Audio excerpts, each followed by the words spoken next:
రాహుల్ గాంధీని ప్రధాని చేయడమే లక్ష్యంగా అందరూ కలిసి పనిచేయాలని టీపీసీసీ వర్కింగ్ ప్రెసిడెంట్ జగ్గారెడ్డి అన్నారు.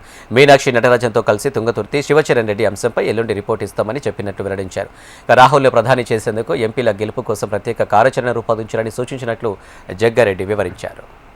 ఈరోజు అందుకే నటరాజన్ గారిని కలవడం జరిగింది. రాహుల్ గాంధీ ప్రధానమంత్రి కావాలన్నదే మన అందరి కోరిక, దేశంలో అందరి కోరిక. రాహుల్ గాంధీ గారు ప్రధానమంత్రి కావడానికి తెలంగాణలో ఇప్పుడున్న 17 ఎంపీలలో మనం ఒక 14 అన్నా రీచ్ కావాలి. లేదు డీలిమిటేషన్ అవుతుందో కాదో తెలియదు. ఒకవేళ అయితే డీలిమిటేషన్లో అయితే 26 అయితే మళ్ళీ అక్కడ 20 అన్నా గెలవాలి మనము. కానీ ఎంపీలకు సంబంధించి ఒక ప్రత్యేక కార్యాచరణ, ప్రత్యేక దృష్టి దీని మీద పెట్టాలి. సీఎం రేవంత్ రెడ్డితో పాటు మహేష్ గౌడ్, మీరు, ఉత్తమ్ రెడ్డి గారు లాంటి వాళ్ళు, వెంకటరెడ్డి గారు, రాజగోపాల్ రెడ్డి గారు, జానారెడ్డి గారు, కొంత ఇలాంటి సీనియర్స్ నాసుంటోళ్ళ కొంత సీనియర్స్ ని ఇప్పటి నుంచే కొంత మేమంతా ఫ్రీగానే ఉన్నాం కదా ఇప్పుడు.